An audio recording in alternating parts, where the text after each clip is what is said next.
नमस्कार, मैं हूं अमीश देवगन और आप देख रहे हैं आर पार का बेहद जोरदार और एमसीडी चुनावों पर बेहद स्पेशल एडिशन इस समय लाइव। एमसीडी में नरेंद्र मोदी हिट और केजरीवाल चारों खाने चित। देश की सियासत में किसी हीरो की तरह एंट्री करने वाले अरविंद केजरीवाल आज एक फ्लॉप राजनेता साबित हो गए, क्योंकि 67 सीटों के साथ केजरीवाल को प्रचंड बहुमत देने वाली दिल्ली की जनता ने आज उन्हें पूरी तरह से नकार दिया।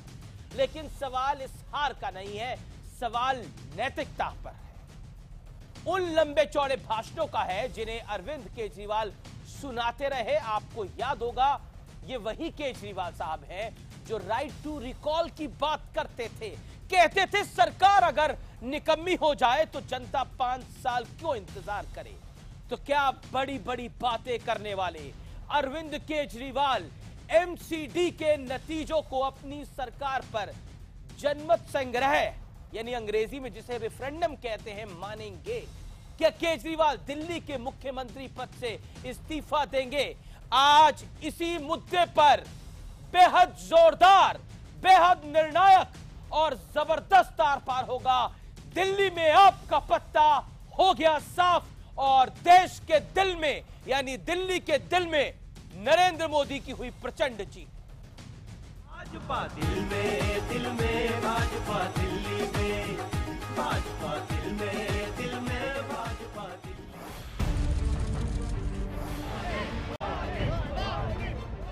उत्तर प्रदेश विधानसभा, उत्तराखंड विधानसभा, ओडिशा निकाय, चंडीगढ़ नगर निगम समेत दर्जन भर चुनावों में विरोधियों को रौंदने के बाद बीजेपी का विजय रथ एमसीडी का किला भी फतेह कर चुका है और जीत भी कोई छोटी मोटी नहीं है। 270 में से 184 सीटें जीतकर बीजेपी ने बम्पर जीत हासिल की है। केजरीवाल की आम आदमी पार्टी मात्र 45 और कांग्रेस सिर्फ 30 सीटों पर सिमट गई। दिल्ली की जनता ने स्पष्ट संदेश दिया है कि नकारात्मक राजनीति नहीं चलेगी, बहानेबाजी की राजनीति नहीं चलेगी। लेकिन सवाल हार जीत का नहीं है, क्योंकि अब जवाब राजनीति में बड़ी बड़ी बातें करने वाले अरविंद केजरीवाल को देना है। आपका चुना हुआ विधायक, चुना हुआ सांसद काम ना करे, गालियां दे, सुने ना आपसे, मिले ना आपसे, तो 5 साल के लिए तो फंस गए हम लोग, कुछ कर ही नहीं सकते। हमारा ये कहना है कि राइट टू रिकॉल कई देशों में कि 5 साल अब इंतजार नहीं करेंगे। तो क्या एमसीडी नतीजों को जनता का जनादेश मानते हुए केजरीवाल इस्तीफा दे देंगे, या फिर ईवीएम में गड़बड़ी के आरोपों के पीछे छुपने की कोशिश जारी रहेगी? जिस तरह का डिफरेंस सामने आया है वो बिल्कुल भी यकीन नहीं करने लायक है। उस पर यकीन नहीं हो सकता कि ये बिना ईवीएम के रिगिंग के ये इतना बड़ा डिफरेंस हो सकता है।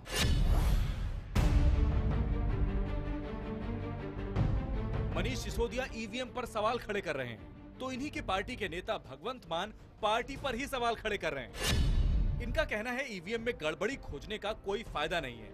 पार्टी के नेतृत्व ने ऐतिहासिक भूल की है, हमको सबसे पहले अपने अंदर झांकना होगा।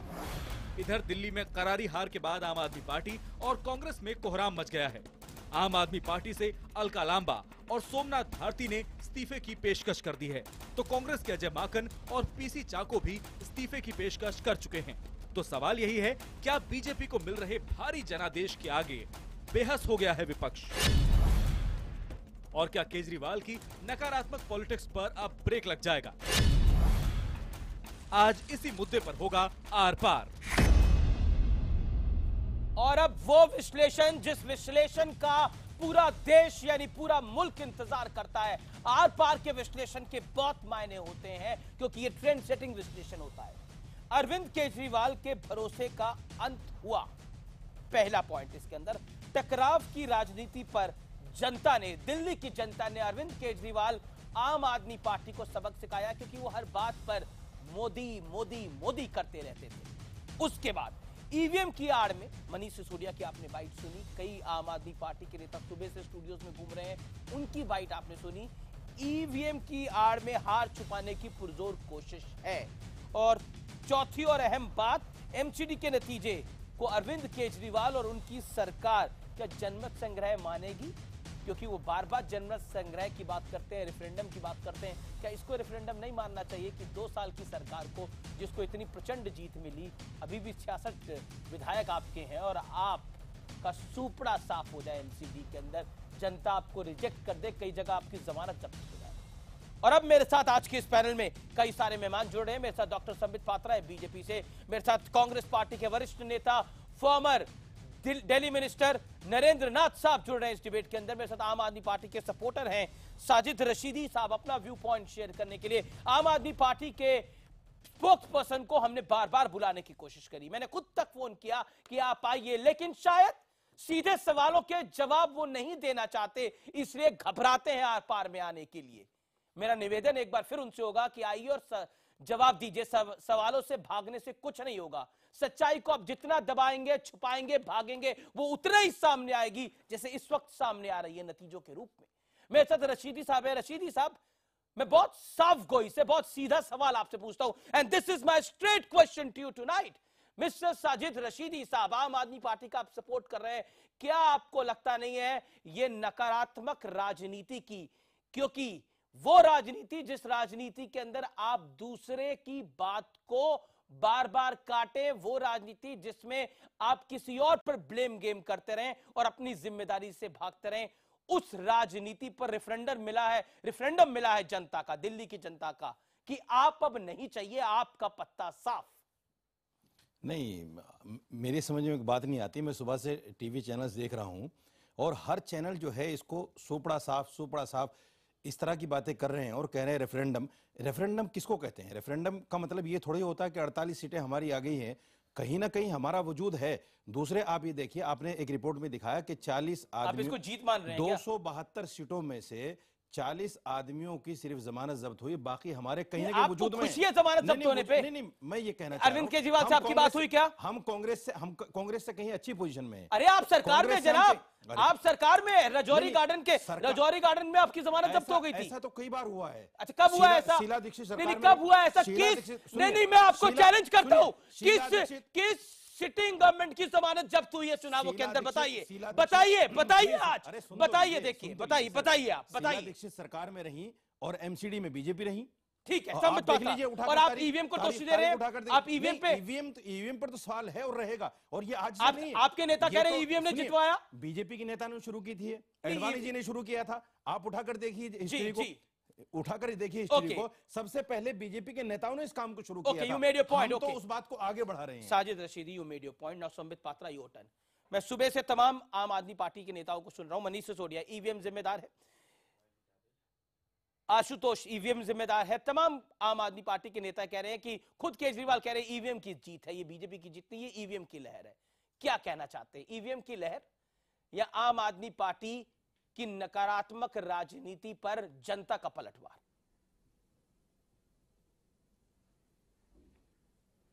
देखिए, ईवीएम का माल फंक्शनिंग नहीं, अरविंद केजरीवाल जी के लीडर का माल फंक्शनिंग है। ये समझ, लीडरशिप की माल फंक्शनिंग है, ये समझना पड़ेगा। और आप देखिए, जनता जनार्दन होती है, जनता सब कुछ बड़े बारीकी से ऑब्जर्व करती है, बड़ा सोच समझ कर वोट करती है। जनता ऐसे ही वोट नहीं करती है। हम टीवी पे कुछ भी बोले, मगर जनता बहुत सोच के वो करती है। और आपको जानना होगा कि आखिरकार अरविंद केजरीवाल को जनता ने क्यों हराया।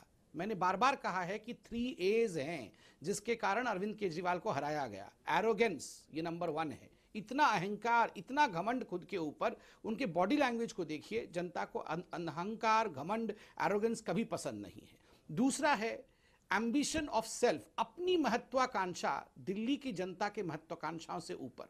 याद करिए, जब दिल्ली में चिकनगुनिया और डेंगू हुआ था, उस समय दिल्ली के नगर निगम ने 13 चिट्ठी लिखी थी केजरीवाल जी की सरकार को, आइए बैठ के कुछ इसका सोल्यूशन करते हैं। मगर केजरीवाल जी की पूरी कैबिनेट वो अपने एम्बिशन के कारण नदारत थी। अरविंद केजरीवाल जी पंजाब में चीफ मिनिस्टर, तीनों बातें आप पर भी साबित होती हैं। सर, आपको याद होगा आपको आप याद अपने होगा, समय में बोलिए। सुनिए, यूपी में सर आप अपने समय में बोलिएगा नहीं, सर। यूपी में अरे आप भारी अपने समय बहुमत में के बाद बोलिएगा, आप आम आदमी आपके पार्टी के नेताओं प्रवक्ता के भी क्या नहीं है, बयान थे? आप बाद में बोल लीजिएगा। नहीं, आप देखिए ये ट्रिपल तलाक का डिबेट थोड़ा ही हो रहा है कि आप ऐसे बीच में बोलना शुरू कर दें। आप जो लफ्जों के जाल में ऐसे लोगों बीच को में थोड़ी बोल फंसाते देंगे। हैं, आपके समय तो मैंने आइए मेरे भाई, नहीं आम आदमी पार्टी देखिए देखिए आप जैसे प्रवक्ता के आने से एक बात तो सिद्ध हो गया कि आम आदमी पार्टी जो है वो महिलाओं के अधिकार के साथ भी खड़ी नहीं है। बात नहीं करनी है। आम आदमी पार्टी के प्रवक्ता आप जैसे लोग हैं, आप बताइए जो महिलाओं की इज्जत तक नहीं करता है, ये आम आदमी पार्टी के प्रवक्ता बने हैं। मोदी सरकार का विकास गिनवा कहां से आम आदमी पार्टी जीतेगी? मगर मैं आपसे लड़ना नहीं चाहता हूं।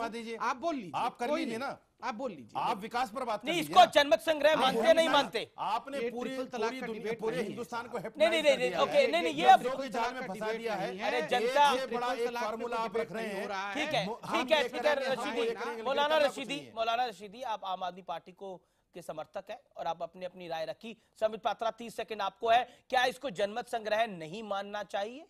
क्योंकि जिस राइट टू रिकॉल की बात अरविंद करते थे, क्या आपको लगता नहीं है कि उसका वक्त आ गया? 5 साल क्यों इंतजार करे अगर सरकार में भरोसा उठ गया है सरकार पर से? ये अरविंद केजरीवाल की बात है, ये नरेंद्र मोदी की बात नहीं है, ये राहुल गांधी की बात नहीं है, ये खुद अरविंद केजरीवाल की बात है। मैं 20 सेकंड में इसका जवाब चाहूंगा, फिर मैं डॉक्टर नरेंद्र नाथ के पास जा रहा हूं। बताइए। देखिए, जहां तक दिल्ली का क्षेत्रफल है, जहां चुनाव होता है, दिल्ली का क्षेत्रफल एमसीडी के चुनाव के लिए और जो दिल्ली सरकार के लिए विधानसभा के लिए होता है, दोनों में एक ही वोटर होते हैं, एक ही लिस्ट होती है और एक ही वोटिंग होता है। तो स्वाभाविक है कि आज एक तरह से दिल्ली एमसीडी में बुरी तरह हार के ये सिद्ध हो चुका है कि आम आदमी पार्टी आज दिल्ली की जनता के विश्वास को अर्थात कॉन्फिडेंस को पूरी तरह से खो चुकी है। बाकी मैं अरविंद केजरीवाल जी के विवेक पे छोड़ता हूं, वो तो राइट टू रिकॉल के बड़े पुरोधा थे, पंजाब को भी बताना आप चाहिए। और एक बात कह दूं, पंजाब को मोदी जी के लिए जनसंग्रह मानेंगे आप?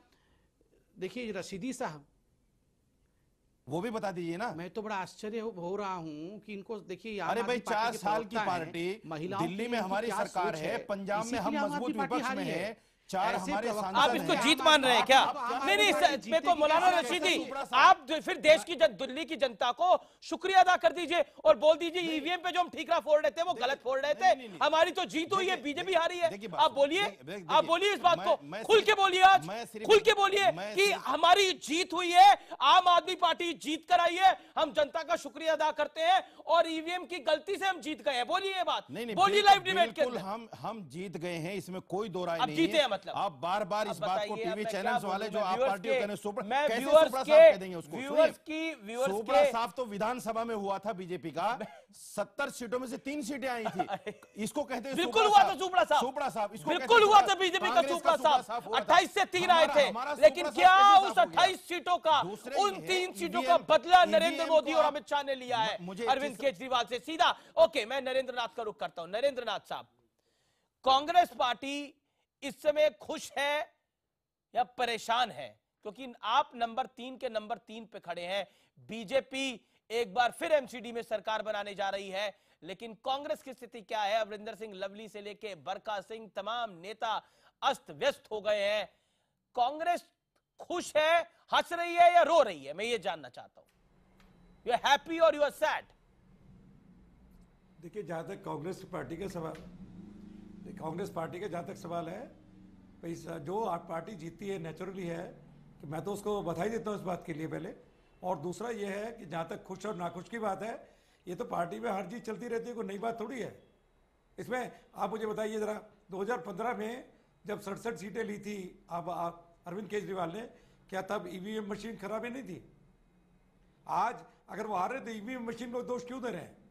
अरे सीधी बात करिए कि 2013 में एक डिसीजन हुआ था, सुप्रीम कोर्ट ने किया था कि हम वीवीपैट इलेक्ट्रॉनिक मशीन्स को लाएंगे, और मैं समझता हूं कि उनको ले आना चाहिए ताकि कोई ये कहेगा ना कि ईवीएम मशीन खराब है। कांग्रेस पार्टी इस मुद्दे पर हमारे साथ है। आ जाएंगी आप लोग भी ईवीएम के लिए कोर्ट जा चुके हैं। उनको बोलने दीजिए, अब कांग्रेस की पार्टी को बोलने दीजिए। अब कांग्रेस की भी बात आप रखेंगे Sajid Rashidi? Not fair at all.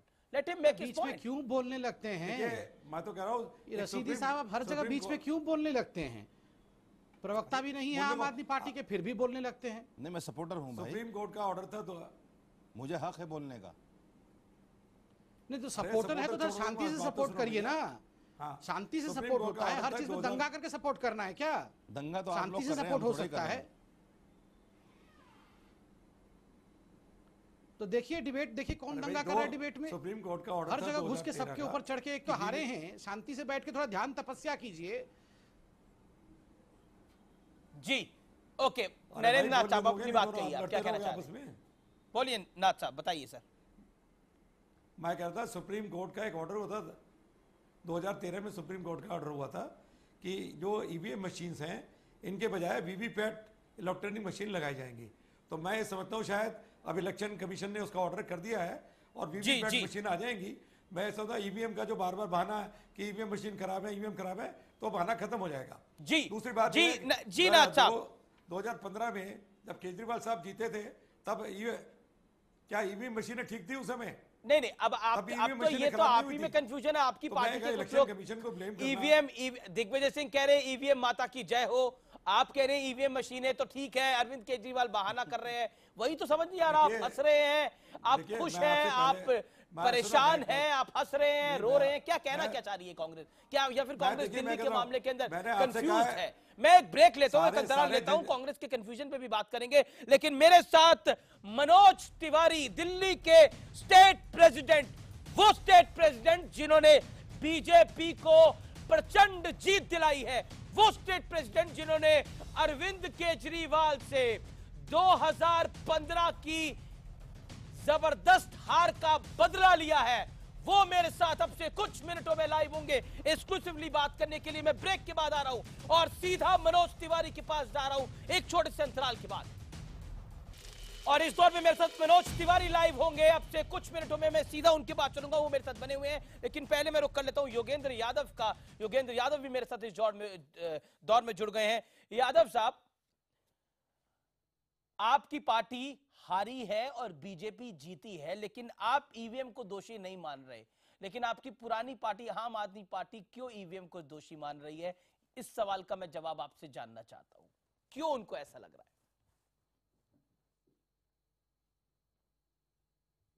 आमतौर पे लोगों से अपने बारे में सवाल पूछा जाता है, दूसरों की नीयत बताना मुश्किल काम होता है। वैसे मैं कोशिश कर सकता हूँ। देखिए क्या होता है कि जब चुनाव परिणाम आते हैं तो तमाम लोगों की उम्मीद होती है। आज मैं भी अपने कैंडिडेट से बात कर रहा था तो उन्हें भी धक्का लगता है, अरे मैंने इतना काम किया, केवल 500 वोट आए, जरूर कुछ गड़बड़ी है। मैंने खुद चुनाव लड़ा, जिस इलाके से हमारे साथियों को लगता था मुझे हर विधानसभा क्षेत्र में 20-20 हजार आएंगे, उन 3 विधानसभा क्षेत्रों में मिला के मेरे को केवल 4000 वोट आए। मुझे भी धक्का लगा।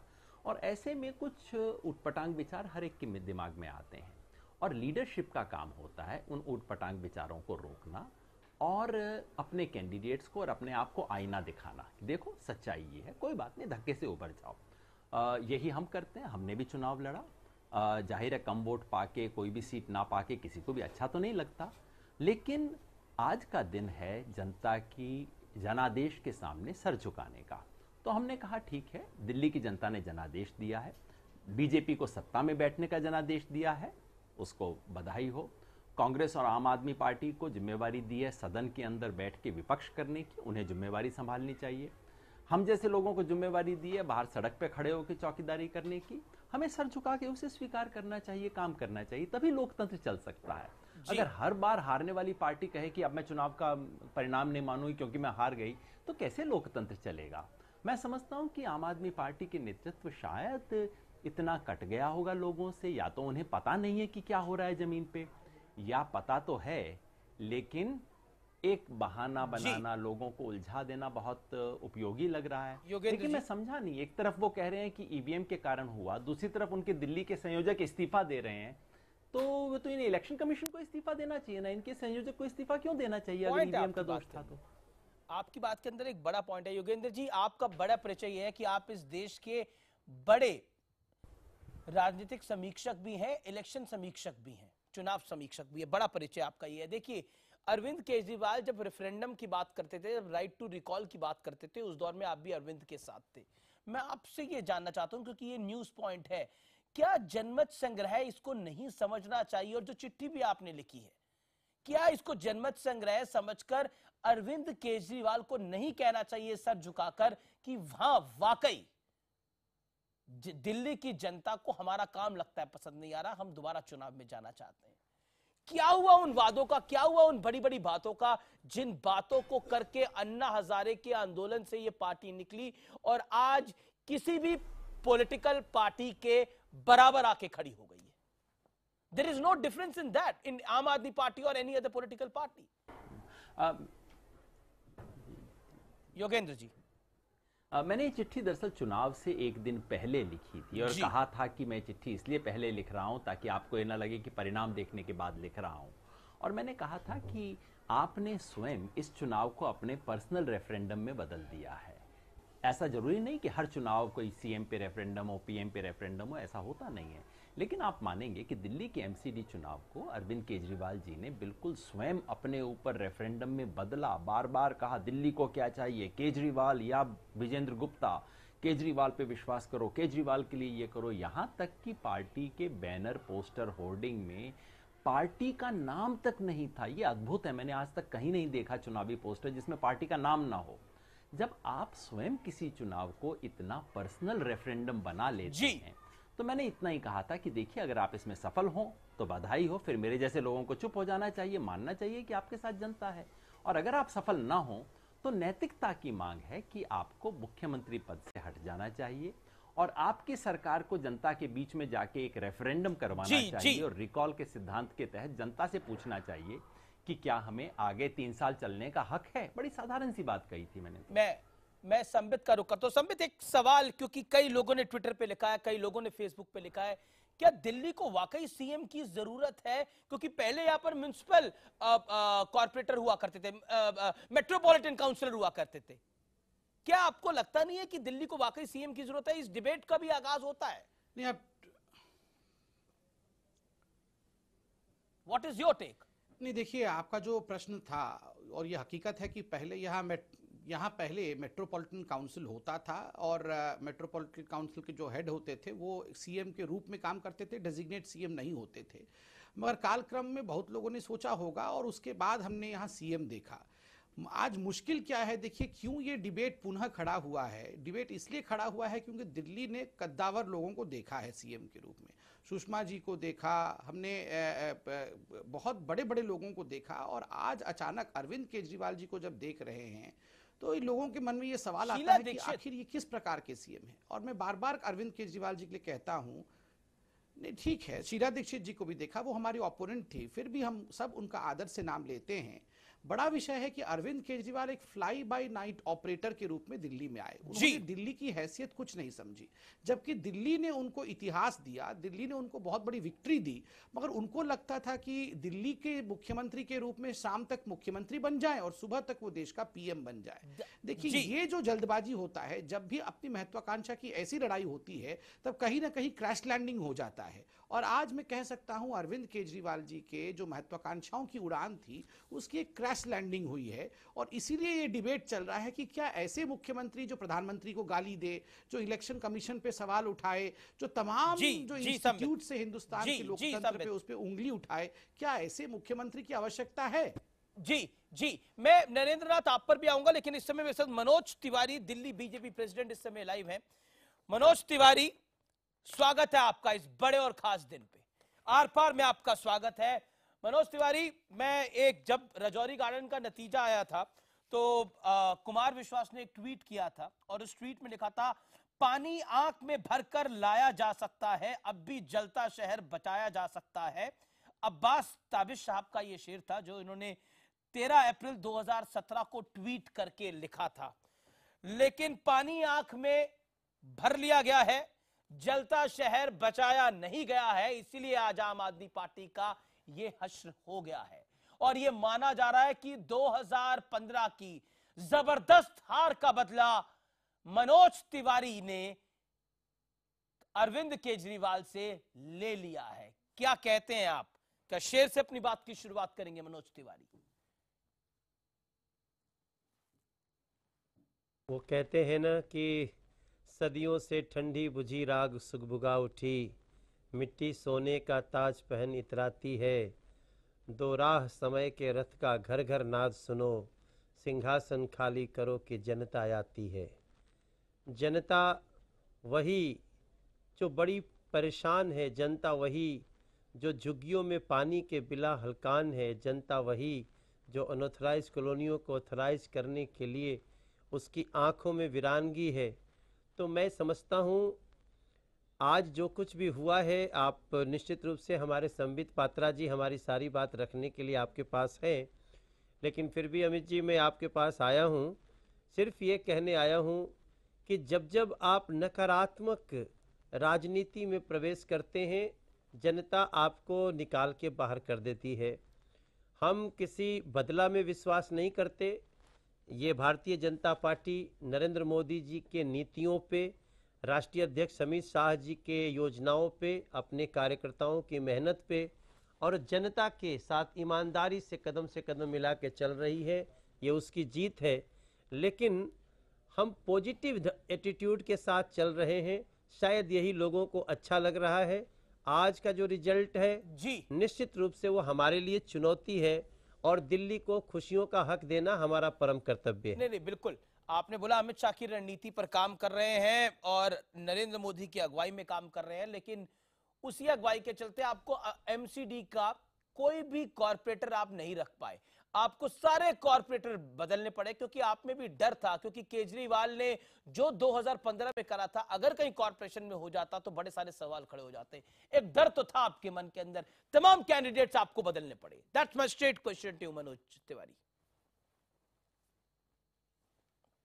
नहीं, आप इसको डर से मत जोड़िए, क्योंकि जो हमारे काउंसलर थे आज प्रदेश के महामंत्री हैं, दो महामंत्री हैं। हमारे काउंसलर प्रदेश के अध्यक्ष भी रह चुके हैं, हमारे काउंसलर जिलाध्यक्ष भी हैं।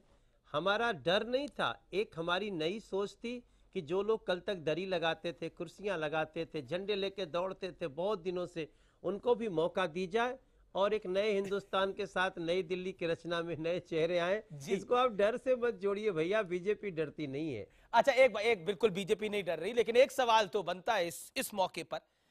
देखिए, ये मोदी की जीत है या एमसीडी के कामों की जीत है? ये अगर मैं आपसे सवाल पूछ रहा हूं तो इसका जवाब क्या मनोज तिवारी के पास? ऑप्शन दो है, नरेंद्र मोदी की जीत या एमसीडी के 10 सालों के कामों की जीत, क्योंकि आपको ही पता है एमसीडी ने कैसे काम करा है। देखिए, नरेंद्र मोदी जी हमारी पॉलिसी हैं, लेकिन हमारे जितने होर्डिंग आप निकाल लीजिए, नरेंद्र मोदी जी, अमित शाह जी, मेरी फोटो के साथ हमने एमसीडी का काम लिखा था। हमने लिखा था एमसीडी ने एलईडी का प्रयोग किया और 153 करोड़ बचाया।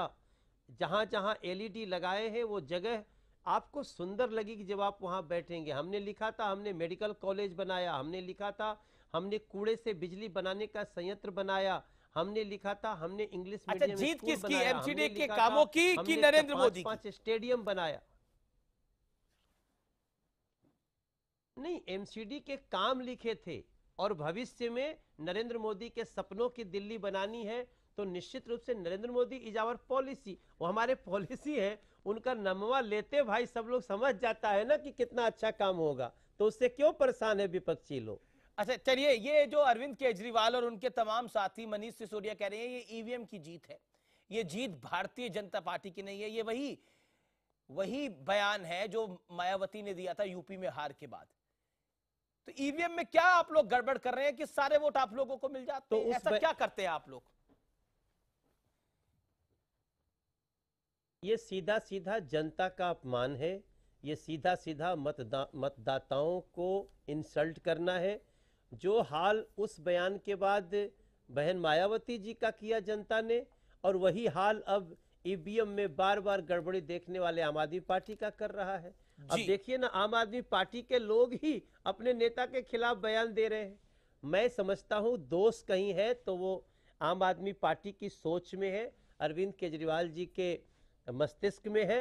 ईवीएम करेक्ट है और चुनाव आयोग बेस्ट काम कर रहा है, पूरा दुनिया उसकी तारीफ कर रही है। अच्छा चलिए, जब आपको अमित शाह ने प्रदेश अध्यक्ष बनाया, ये बड़ी जिम्मेदारी दी, बोला मनोज तिवारी जाइए और दिल्ली को लीड करिए इस समय, तब आपको उन्होंने क्या कहा था? मैं ये आज आपसे जानना चाहता हूं, क्योंकि 2015 की उस हार की टीस अमित शाह के मन में जरूर होगी।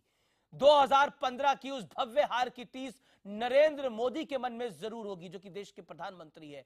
क्या कहा था मनोज तिवारी साहब, अगर आप बताना चाहें, अगर आज आप उसको सार्वजनिक करना चाहें, कुछ कहा था अमित शाह ने? शायद कभी पहले आपसे किसी पत्रकार ने इस तरह का सवाल नहीं पूछा होगा, लेकिन आज क्योंकि आर पार में हम सीधे सवालों के लिए जाने जाते हैं, आज मैं पूछता हूं आपसे, बताइए। देखिए, इसमें दो जवाब है। पहला तो ये कि हमारे राष्ट्रीय अध्यक्ष अमित शाह जी इस समय अपने विजन से पूरी देश का आकर्षण अपने तरफ, पार्टी की तरफ खींच रहे हैं, इसलिए उनको कोई काम करने से पहले बहुत ज़्यादा पूछना, चेक करना, इसमें नहीं जाते। वो अपने हिसाब से डिसीजन लेते हैं। आपको क्या कहा था? हमसे उन्होंने सिर्फ एक बात पूछी थी, आज मैं भी आपको बता रहा हूँ। जी। आज मैं भी आपको बता देना चाहता हूँ उन्होंने क्या पूछा था। उन्होंने सिर्फ इतना पूछा था कि मनोज, पूरा समय दोगे? मैंने कहा सर, जब से सांसद बना हूँ आप मेरा पूरा रिकॉर्ड उठा लें, मैं पूरी तरह से आपका एक छोटा भाई बनकर के, पार्टी का सिपाही बनकर के काम करने आया हूँ। और उसके बाद वो मुस्कुरा दिए। बाद में डिसीजन आया कि मैं प्रदेश अध्यक्ष बनाया गया हूँ। आपने समय का ऐसा सदुपयोग किया कि दिल्ली के दिल में मोदी और दिल्ली के दिल में भाजपा, वो गाना भी आपने गा डाला खुद से ही। इतना सदुपयोग करा आपने समय का। आज क्या गाना चाहते हैं पब्लिक के लिए, जो जिस पब्लिक ने आपको जिताया? हर व्यक्ति की अपनी। मनोज तिवारी, उस पब्लिक के लिए क्या गाना चाहते हैं और उस गाने का सीक्रेट क्या है? हाँ,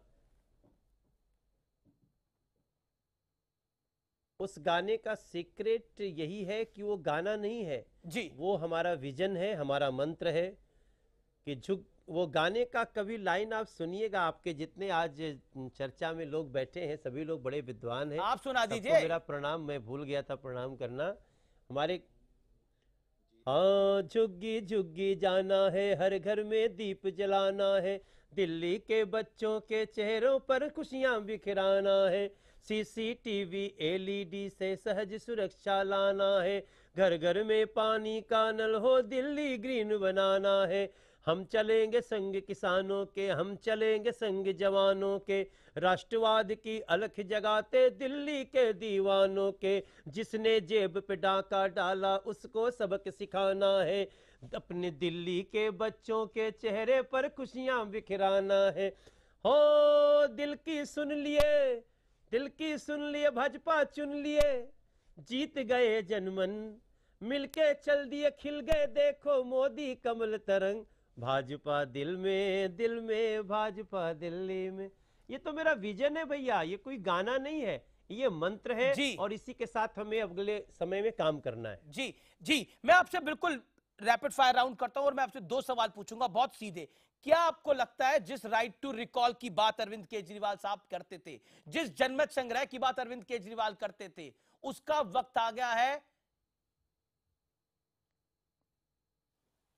दिल्ली की जनता ने राइट टू रिकॉल कर दिया है अरविंद केजरीवाल को, अब अपना पक्ष रखना है, उनको इस्तीफा देकर चुनाव में जाना चाहिए।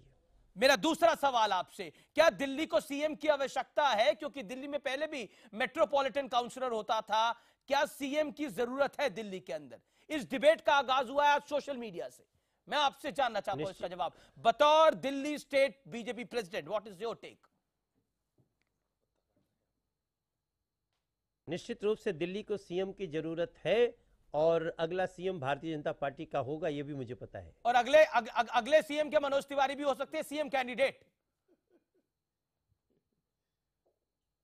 मैं तो अध्यक्ष हूं ना भैया, काहे हमारा पोस्ट आप गड़बड़ाना चाहते हैं? चलिए, मेरे साथ योगेंद्र यादव भी है, वो आपसे कुछ पूछना चाहते हैं, वो आपसे कुछ कहना चाहते हैं। योगेंद्र यादव जो है वो बड़े, इस देश के बड़े राजनीतिक योगेंद्र जी को एक है, योगेंद्र जी को प्रणाम कह रहे हैं। योगेंद्र यादव पहले नमस्कार करता हूं। एक दिन हमारी रोड शो में, मेरी रोड शो में एक दिन मुलाकात हुई थी योगेंद्र जी से, उन्होंने बड़े प्यार से फूल फेंका था। Thank you very much Yogendra भैया। योगेंद्र यादव क्या कहना चाहते हैं और क्या पूछना चाहते हैं, कुछ अगर आपके मन में है तो?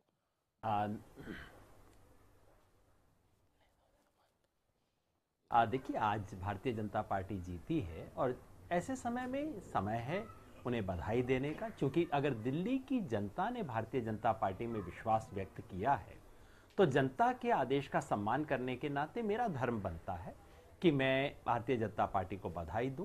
ये कोई छुपी हुई बात नहीं कि भारतीय जनता पार्टी से मेरे बुनियादी वैचारिक सैद्धांतिक मतभेद हैं। मैंने उनके विरुद्ध प्रचार किया है और आगे भी करने का इरादा है, लेकिन आज उनका दिन है, उन्हें बधाई देने का दिन है और उम्मीद जताने का दिन है कि दिल्ली की जनता को इससे कुछ मिलेगा। दिल्ली में जितने कूड़े के ढेर मैंने देखे, दिल्ली में जो बिल्कुल नरक जैसे हालात हैं, उससे जो दिल्ली को मुक्ति दिला सके उसे सलाम करना चाहिए। और अगर दिल्ली की जनता आपसे आशा करती है, मैं बस यही कहना चाहता हूं कि दिल्ली की जनता को बहुत ज़रूरत है, ख़ासतौर पे उन इलाकों में जहां कभी हमारी रोड शो में मुलाकात हुई थी, उस कूड़े के ढेर से, उस गंदगी से, मच्छर से, टूटी सड़कों से दिल्ली को आज़ादी की दिलाने की ज़रूरत है। उम्मीद है आपकी पार्टी उस दिशा में काम करेगी। मनोज तिवारी साहब, क्या जवाब है आपके पास? दिल्ली की जनता को बहुत उम्मीद है। नहीं, निश्चित रूप से नरेंद्र मोदी के नाम पर जीत तो गए, लेकिन अब काम करके दिखाना होगा। बात कही है, बिल्कुल ठीक कहा है आपने, और हमारा भी बिल्कुल यही सोच है कि जो कूड़े के कारण जो दिल्ली की हालत खराब है, वो निश्चित रूप से उसकी सफाई होनी चाहिए। और मैं आपको भी और पूरे दिल्ली को, आपके चैनल देख रहे और योगेंद्र भाई साहब को भी मैं विश्वास दिलाता हूं, हमारा अगला सारा काम, सारा वक्त इसी में जाने वाला है कि हम दिल्ली को कूड़े से निजात दिलाएं और फॉगिंग करें, जो अस्वच्छता से होने वाली बीमारियों से दिल्ली को बचाएंगे। और योगेंद्र भाई को हम विश्वास दिलाते हैं कि निश्चित रूप से हम आपकी सोच जो है उसके अनुसार भारतीय जनता पार्टी खरी उतरेगी। ठीक है, बहुत बहुत शुक्रिया मनोज तिवारी, हमसे एक्सक्लूसिवली इस खास दिन पर बात करने के लिए, अपना व्यू पॉइंट शेयर करने के लिए। Thank you so much, pleasure having you always. बहुत बहुत शुक्रिया मनोज तिवारी आपका। फिलहाल वक्त एक छोटे से अंतराल का हो गया, ब्रेक का हो गया। मैं ब्रेक के बाद तुरंत आ रहा हूं और सीधा जा रहा हूं नरेंद्र नाथ और संबित पात्रा के पास, छोटे से ब्रेक के बाद।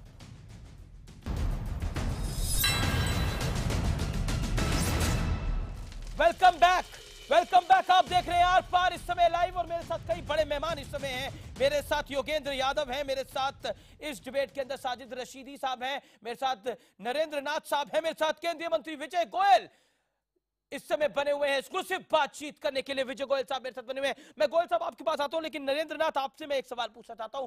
कांग्रेस नंबर 3 की 3 पर क्यों है? कांग्रेस की इतनी बड़ी हार का कारण कौन है, जिम्मेदार कौन है? 30 सेकंड में जवाब नरेंद्र नाथ साहब। देखिए, मैं आपको ये कहना चाहता हूं कि कांग्रेस की परसेंटेज 2015 में 9% वोट हमें मिली थी, और अब हमें मिली है इस कॉर्पोरेशन के इलेक्शन में 22%, 13% वोट हमारी बढ़ी है। तो मैं समझता हूं कि जो आम आदमी पार्टी हमारी वोट लेके गया था, उससे हमने 13% वोट वापसी की है, और तीसरे नंबर पे हम लोग आए, मानते हैं इस बात के लिए। लेकिन कभी हम पहले नंबर पे भी रहते हैं, कोई नई बात नहीं है। ये पार्टी का first number, second number, third number आता रहता है। नंबर पर आने के लिए जिम्मेदार कौन है? अजय माकन, कि आज क्योंकि हम शीला दीक्षित या अमरिंदर सिंह लवली जैसे नेताओं को बीजेपी में जाना? इसके लिए कोई, देखिए मेरी बात सुनिए, इसके लिए या राहुल गांधी? देखिए, जो बीजेपी में लोग चले गए वो उनकी अपनी समझ है, लेकिन मैं कहता हूं इट इज ए कलेक्टिवली, हम सारी जिम्मेवारी हम खुद लेते हैं। अजय माकन के ऊपर क्यों जिम्मेवारी डालें और किसी पे क्यों डालें? ये पूरी कांग्रेस पार्टी की जिम्मेवारी है और दिल्ली के सभी नेताओं की जिम्मेवारी है, जो इसमें हम तीसरे नंबर पे आए। ठीक है, जीत होगी तो गांधी परिवार की जीत है, राहुल गांधी की जीत है, लेकिन अगर हार होगी तो हम सबकी हार है। 15 सेकंड का ब्रेक ले रहा हूं, यहां पर 15 सेकंड का ब्रेक ले रहा हूं। ब्रेक के तुरंत बाद आ रहा हूं, आप देखते रहिए, क्योंकि विजय गोयल इंतजार कर रहे हैं ब्रेक के उस पार। 15 सेकंड का छोटा सा अंतराल। विजय गोयल साहब मेरे साथ बने हुए हैं। विजय गोयल, आपको मेरी आवाज मिल रही है? विजय गोयल साहब, विजय गोयल साहब आवाज मिल रही है आपको? लगता है विजय गोयल तक मेरी आवाज नहीं जा पा रही। मैं विजय गोयल का रुख करूंगा, लेकिन उससे पहले योगेंद्र यादव, मैं 20 सेकंड में आपसे जानना चाहूंगा, 20 सेकंड में आपके पास आऊंगा और आपसे जानना चाहूंगा, आपकी राय में अरविंद केजरीवाल का अगला कदम क्या होना चाहिए?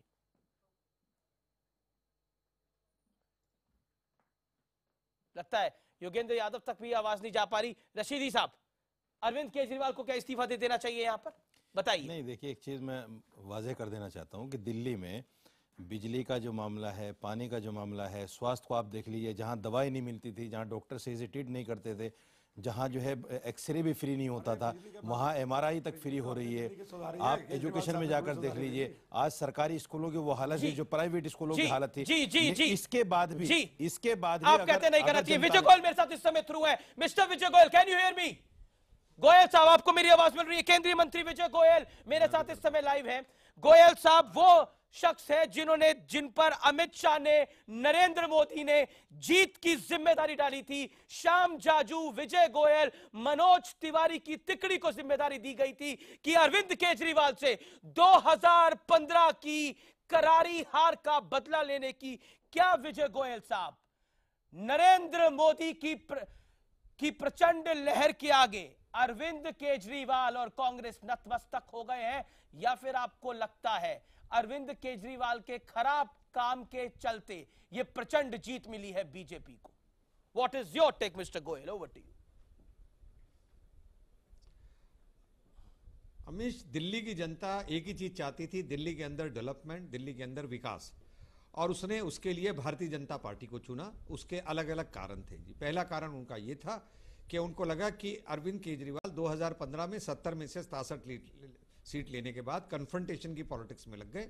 दिल्ली की तरफ उन्होंने ध्यान नहीं दिया, पर दिल्ली की जनता के टैक्स के पैसे से दूसरे राज्यों के अंदर अपना प्रसार और प्रचार करने के लिए चले गए वो।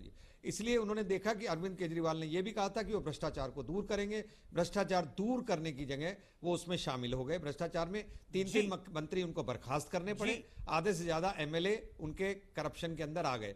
दरअसल तो दिल्ली की जनता ने उनको चुना इसलिए था कि वो नॉन पॉलिटिकल थे, पर वो हाईएस्ट पॉलिटिकल आदमी बन गए और उन्होंने पॉलिटिक्स के जितने भी गंदी से गंदी चीजें होती थी उसका उन्होंने इस्तेमाल किया। तो मैं समझता हूं कि एक जनादेश तो उन्होंने ये दे दिया आम आदमी पार्टी की सरकार के खिलाफ। दूसरा जनादेश उन्होंने दिया प्रधानमंत्री मोदी जी की नीतियों को, जो उन्होंने प्रधानमंत्री जी ने विकास किया। अब जैसे प्रधानमंत्री जी ने उत्तर प्रदेश के अंदर योगी आदित्यनाथ जी की नियुक्ति की मुख्यमंत्री के रूप में, तो मुख्यमंत्री के रूप में योगी आदित्यनाथ ने इतने थोड़े दिनों के अंदर जितना काम किया, लोगों ने इस बात पे विश्वास किया दिल्ली के अंदर भी वो ऐसे ही उनकी जो टीम है विकास के डेवलपमेंट का मॉडल करेंगे। ईवीएम कितनी बड़ी जिम्मेदार है आपकी जीत के लिए? क्योंकि आम आदमी पार्टी कह रही है ईवीएम की वजह से आप लोग जीते। 30 सेकंड में जवाब। गोयल साहब, मैं केजरीवाल साहब की तारीफ करना चाहता हूं उनकी प्लेन स्पीकिंग की, कि वो साफ साफ तौर से कहते हैं कि अगर हम जीत गए तो ईवीएम ठीक है, और अगर हम हार गए तो ईवीएम के अंदर दोष है और ईवीएम खराब है। जब 70 में से 67 सीटें जीती थी उन्होंने 2015 में, तो ईवीएम ठीक थी। जब पंजाब के अंदर कांग्रेस जीती तो भी ईवीएम ठीक थी, और जब नीतीश कुमार बिहार में जीते तो भी ईवीएम ठीक थी। उनके जो 46 लोग जीत गए वो रिजाइन तो नहीं करने जा रहे, तो भी ईवीएम ठीक थी। वो कोई सबूत भी नहीं देंगे, पर ईवीएम को दोष मढ़ेंगे, उससे मुझे कुछ फर्क नहीं पड़ता। मुझे फर्क पड़ता है इस हार से भी उन्होंने सबक नहीं सीखा है और अभी भी वो कन्फ्रंटेशन। ठीक है, वो कन्फ्रंटेशन के मोड में है। सर, हम आपको पहले भी थ्रू कर रहे थे, लगता कुछ कनेक्शन वीक हो गया था। आपका बहुत बहुत शुक्रिया इस खास दिन पर खास चर्चा में हमारे साथ जुड़ने के लिए। ये थे विजय गोयल साहब, खास बातचीत कर रहे थे आर पार में न्यूज 18 इंडिया पे। फिलहाल आर पार में इतना ही। आप देखते रहिए न्यूज 18 इंडिया। नमस्कार। लेकिन अब वक्त है हम तो पूछेंगे का। चलते हैं सुमित के पास।